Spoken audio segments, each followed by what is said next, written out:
Can I go that way? I started it sideways, so you're going to want to keep it sideways. You might want to start that over then. Keep it like that. There you go. Jeez. Okay, can you see me? Yeah, you're really blurry though. Tap in the middle. Get a lot of focus. Maybe zoom in. Okay, there we go. That's good. Okay. Oh, I can zoom in, get all the boxes out of the picture. Pretty much, yeah. Yay! Whoa. Yeah. Sorry. What you doing? That went to your belly button. Just let me know when It you're ready. did. I got it. Any Go. lower. Okay. Shh. Most of you already know this, but or at least Jen and Jason do. But when I was 16 years old, I was in a car accident. It was right after I got my license. I had gotten off of work at about 3:30 or so on the middle of a nice warm afternoon, and I had saved up my money for the previous 3 weeks. So because it was my payday, I decided to give myself a little treat. So I stopped by a Dairy Queen, and at that Dairy Queen, I bought my favorite Blizzard, just the biggest size they had, which was a Butterfinger Blizzard. Delicious, I recommend it. And I had placed the Blizzard between my hand and the steering wheel when leaving.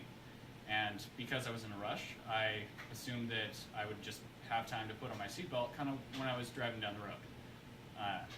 And since it was a stick shift, I had one hand on the wheel and the other hand on the shift knob. So I pulled out of the Dairy Queen down a residential street, and it was hot outside, so I had the window down because I didn't have AC. A bee buzzed around and started going crazy next to my arm and just making very aggressive noises. So because I was allergic to bees and because I was terrified of them anyway, I looked down at the bee. Well, what I didn't know was that my car started to go to the right of the road. And because of the alignment was off, it made me plow into a Suburban. And the hood was teed. I mean, immediately I remember driving and then black. And then I'm waking up to smoke billowing out of my hood. There's paramedics all around me. There's Butterfinger Blizzard everywhere. I mean, it was absolutely horrible. And I ended up getting a ruptured spleen. I had internal bleeding. They were really worried that it wasn't going to turn out so great for me.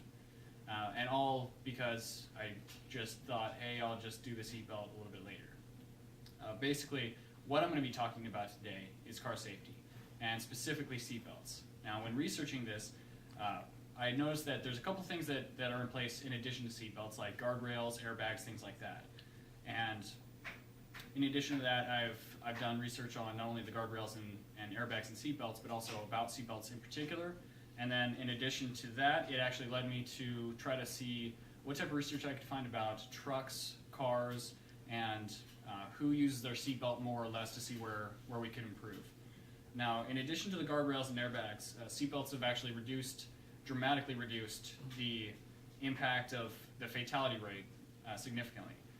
And that was actually done by the Journal of Safety Research in 2010.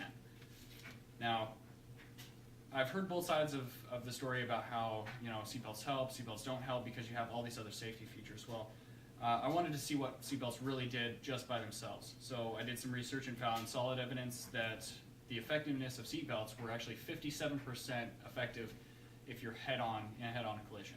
And in addition, it actually doesn't even drop that much. It's 48% from every other area. So no matter where you get hit in the car, you've got a minimum 48% chance of having the seatbelt help you with lessening your injury or actually being able to come out without an injury.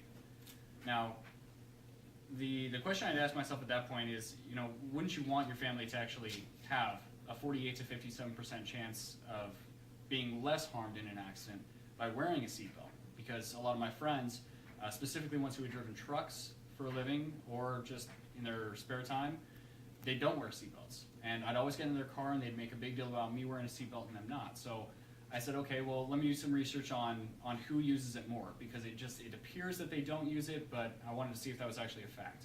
Well, what I had found is that through the research from Rakoskis, Ward, and Gerberick in 2009, they had written an article that said the fatality rates were higher in rural areas, and rural being less population, more like farmland type situation. And I wanted to know why. So additionally, I did research and found that the amount of people that drive trucks in rural areas is about twice as much as regular urban areas and cities. It's about 19%.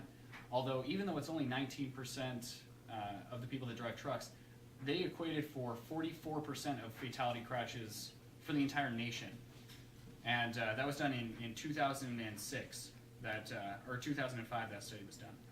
And what they found was that a lot of times, in addition to the seatbelt actually minimizing the harm that you have in an accident, it also gives the EMTs more time to get to you. Because in rural areas, you don't have a lot of city transportation going and buzzing back and forth. So a minimal injury without a seatbelt could be a moderate injury, and by the time somebody actually gets to you to give you the help that you need, it can become pretty severe and actually lead to dying. So what I had done and what I had researched about was possible subcultures or the reasons why people with trucks just don't wear their seatbelts. And what we found was that a lot of people drive their truck so often, and they get in and out for like construction jobs, things like that, that they get complacent and they get a false sense of security not driving with their seatbelt in their regular daily job. So they feel like if they get on the road that they're okay with not wearing it because they drive it all day long and don't have any problems. And so it's a common misconception that people have.